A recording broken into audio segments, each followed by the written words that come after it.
previous meeting. Okay, it's being recorded. Okay, yeah. So welcome to the OpenEBS meeting. So we have a few updates to give. So some of you might know we were working on improving the project on the way for incubation, and we actually have now made the application for the incubation. Let me see if I can find a link for that, and I'll paste it here.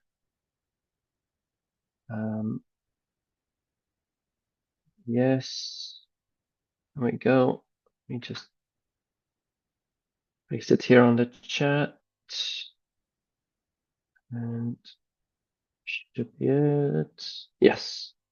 Okay, yes, so we've applied for incubation at the beginning of the month or in the middle, I think, yeah, two weeks ago. So we're not sure if we're going to be able to make it before the London KubeCon. Well, that's only assuming that we would be accepted, which of course we don't know. So we're still pending a couple of reviews, and there will be a presentation to Tag Storage on the 12th of March, so next month. So far so good. We were able to fill out all the required items for incubation, and we are also working through the suggested ones. We have asked some folk on staff on Slack for some to add some more adopters to the project. We have given a few adopters for the interview, which is conducted by the TOC members. But it would be good if we could give some more. So if there's any of you on the call which wants to be added as an adopter, yeah, it'd be great. Just ping us on Slack, or there's also a GitHub issue on OpenEBS. Okay. Other than that, we also had the OpenEBS release. Find a link for that one as well.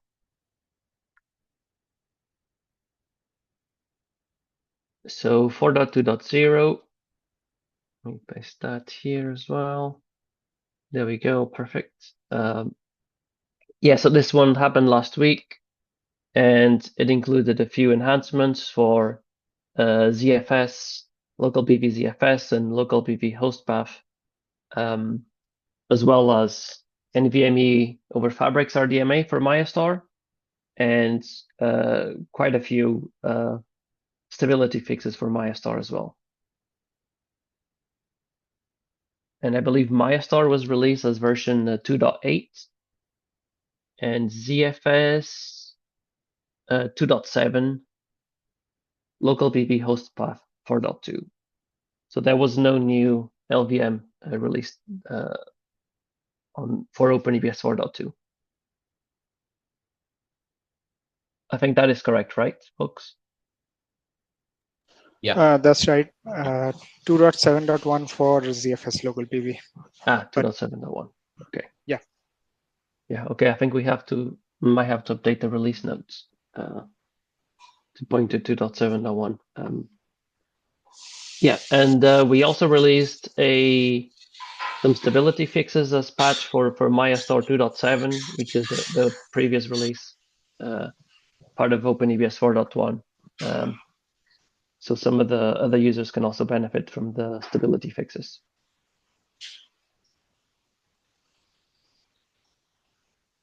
So if you remember from the last meeting, we had quite an in-depth discussion with some community members about the raw file projects.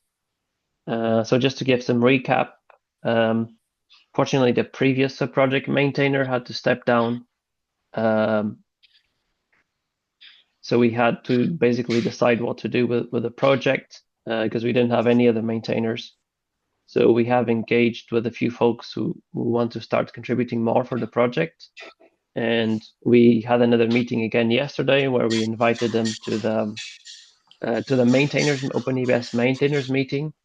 And we've now come up with a plan, and we've created a GitHub project. So let me find that one as well.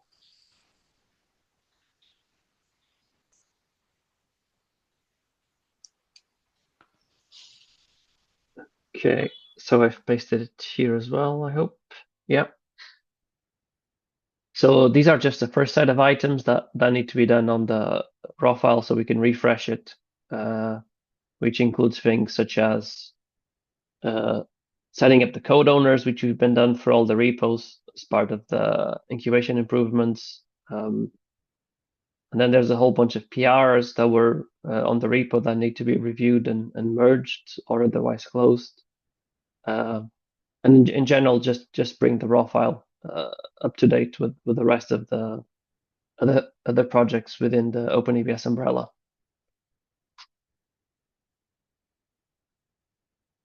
And hopefully with some more contributors helping out, it's hope that the raw file becomes a stable engine as part of OpenEBS and not experimental as it is today. Yeah.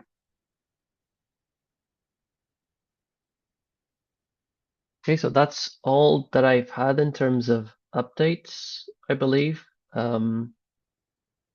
By the way, there is also a new project on GitHub for the roadmap.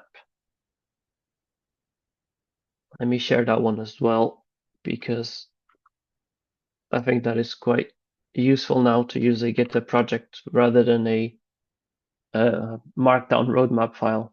And you can see things as we add tickets to specific milestones and remove them.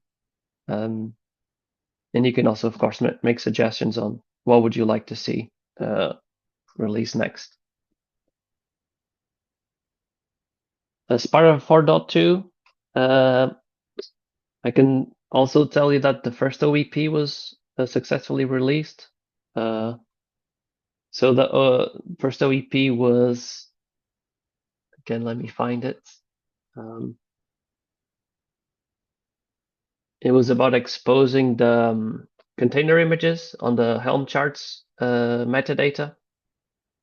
So hopefully I'll be able to find a link for it as well. OpenEBS, OEP, and where is it? Here. So I'll paste it here as well. So yeah, so this was the first one since we've introduced the OEPs quite recently. There's a few other OEPs which are open, and yeah, we hope to see more of these coming through. Yeah, and I think that's all that I had to say.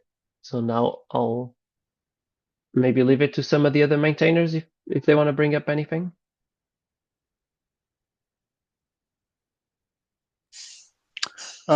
I'll talk about the code owners new additions that we have done.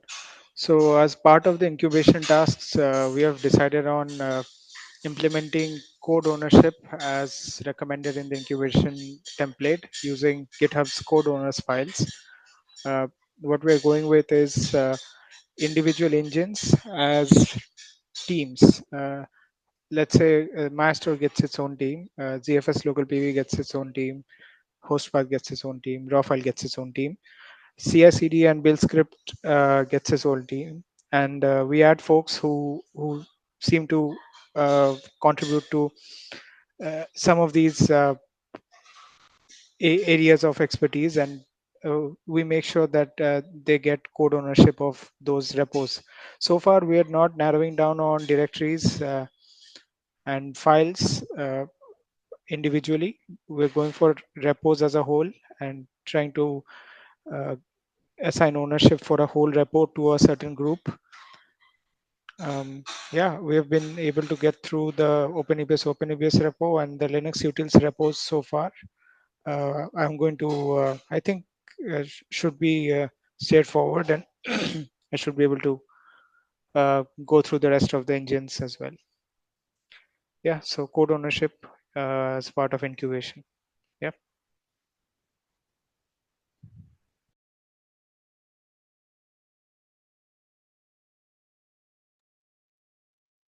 Hi everyone, am I audible? Yes. Okay, joined a bit late. So did we already talk about incubation that OpenEBS has applied for incubation? Yes. Okay, great. Yes, now we've opened up for the maintainers to say to bring up Okay. anything that they might want to. Yeah. Otherwise, if there's nothing else, we can maybe go to some of the contributors on the call. If there's Sounds good. anything they want to bring up.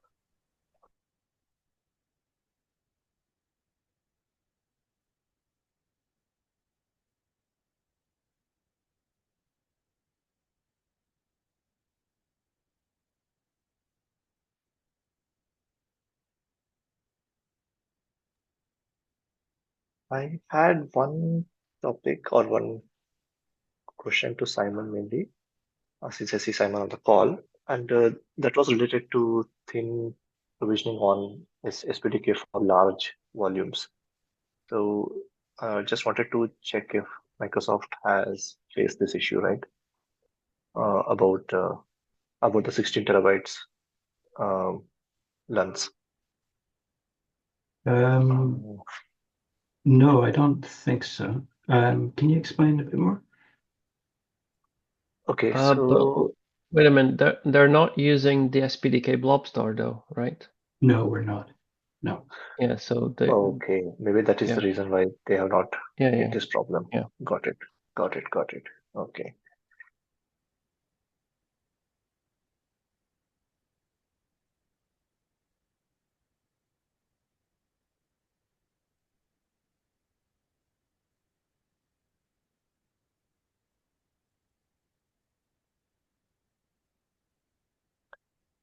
Maybe we can let John Z and Eric talk about anything if they have. Yeah, I can share some of my progress on the TLS changes. um, so we got the REST changes merged in. I'm currently working on gRPC changes. Um, Hoping it's quick work, but hoping by this time next week we'll have something on the board. Um, One of the things that I was running into on the extensions repo was the cert manager install. Created a little hack to install certs, but using CRDs to install cert managers seemed to be giving me trouble. I tried a couple different um, strategies that didn't work to get certs installed. But using CRDs, it seemed like the certs were being installed before the CRDs, which seems to be a known issue with Cert Manager. Um, so I created a little hack to sort of work around that, but I don't think it's a long term solution. Um, so I was hoping somebody could look at my changes and um, offer any advice or anything like that would be appreciated.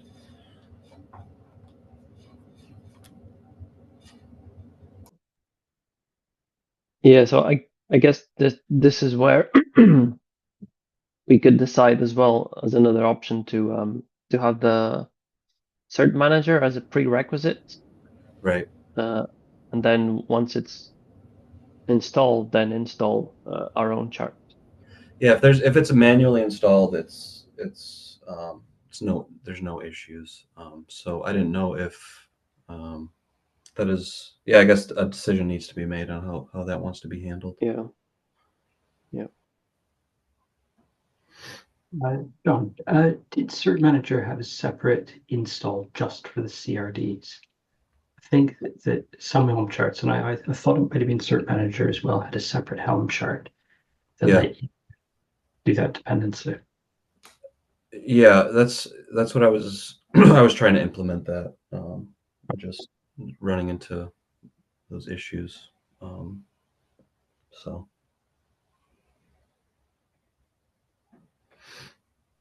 Abhinandan, So did you get a chance to take a look at it? Oh, sorry, Neil, I think go ahead.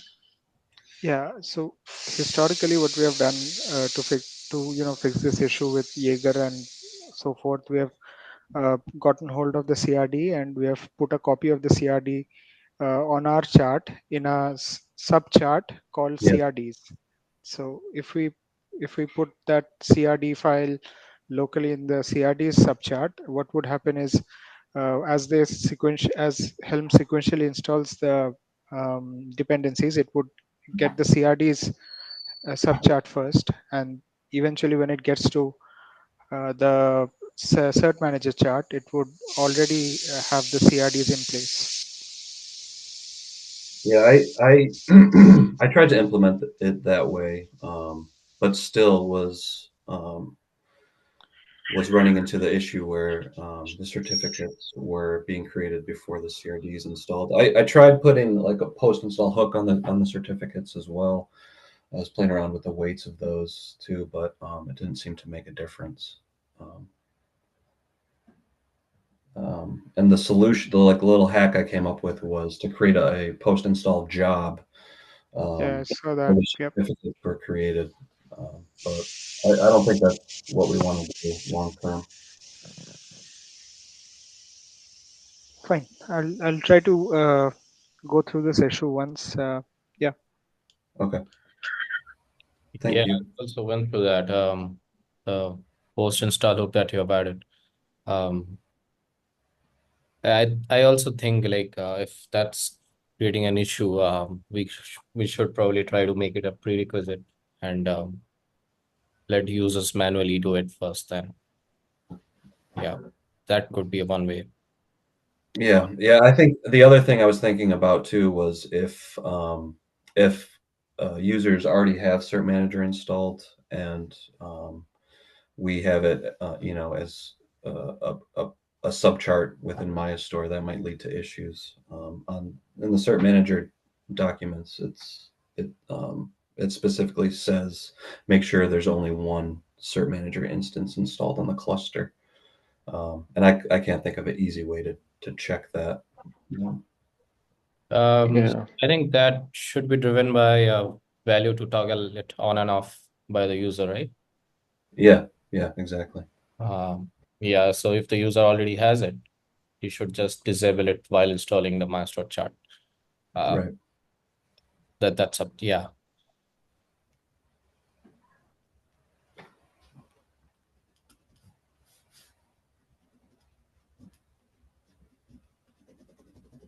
I did have a related question on this. Could we delay the certificates? No, sorry, not the certificates. The specific cert manager CRs that we apply. Could we install those if we have another component responsible for kind of managing the life cycle of these that would run, as a pod or something as part of the installation? And then if we switch rather than using volume mounts for the secrets, for example, I guess we could have they could consume it using the Kubernetes secret API. Although that would be a vastly more complicated way of implementing it versus just making it as a prerequisite. All right. Because we are looking into using the secret API for the disk pool encryption, for example.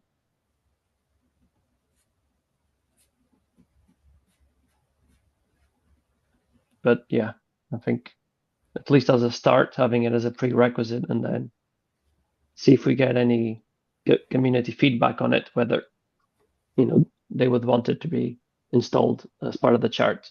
Okay. And then because it may be that everyone else that uses certificates is already used to having to install Cert Manager as a prerequisite for a number of different charts. Yeah, that makes sense. So a related question on that, John. So for the gRPC ones, TLS, are you mounting the secrets on all the components like core agent, and is that will you implement that? Core IO engine, yeah, REST API. Well, yeah. Right. So how frequently do you think these change and How need a how restart of the services? I think that's a decision that we have to make. Um, Right. I think he's talking about the certificates expiring. Yeah. Yeah, yeah. Uh, So we're working on that internally at the moment, just supporting certificate rotation. So I don't think that's in John's changes at the moment. I think we've probably got long certificate lifetimes on them at the moment, but much shorter certificate lifetimes and rotation is coming.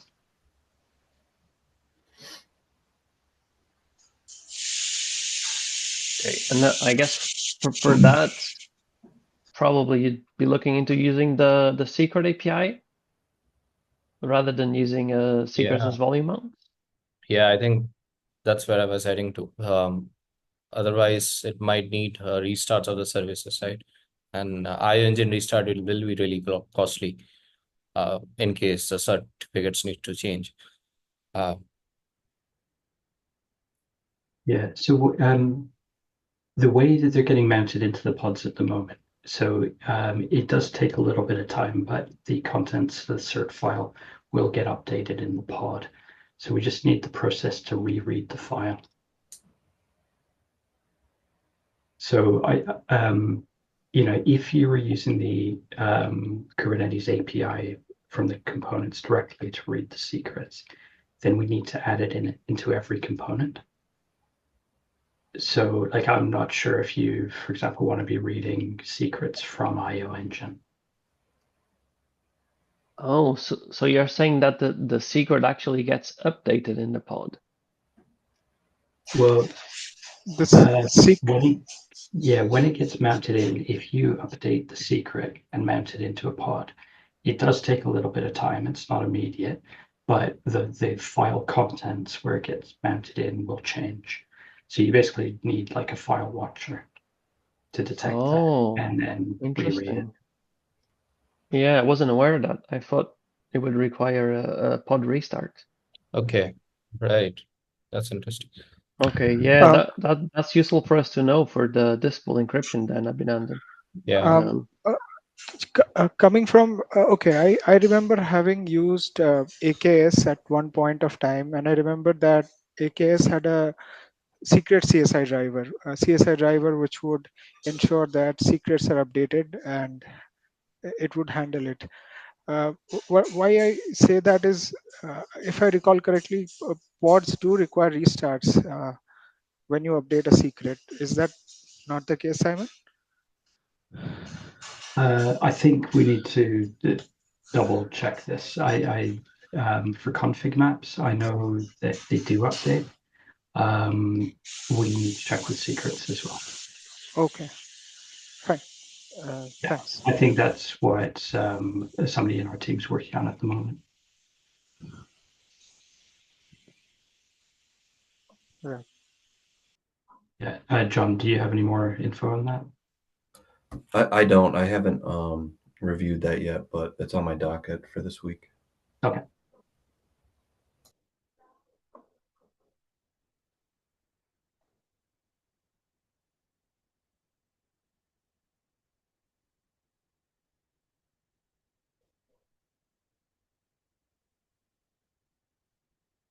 okay, so thank you for that useful discussion.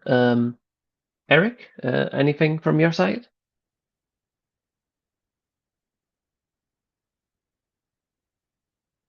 Hey everyone, good morning, good afternoon.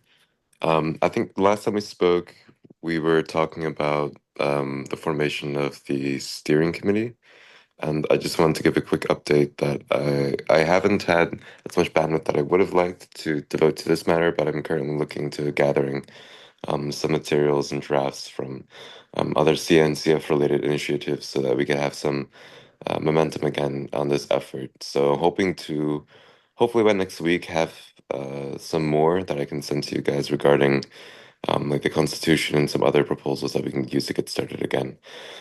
Not sure if those in this call are the ones who are because I think this is more like technically minded, and the steering committee is more about like organizational related matters. So if there's anyone from your side that I should be in contact with, then feel free to let me know and I can reach out to them.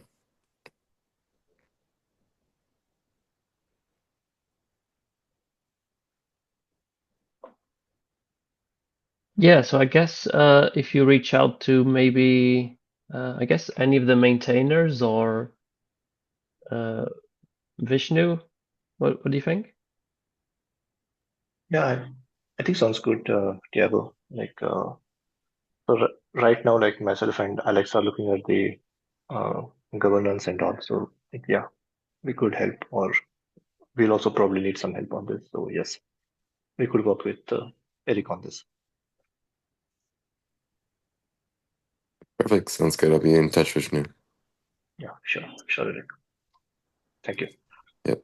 And that would be it from my end. Yeah, awesome. Thank you, Eric.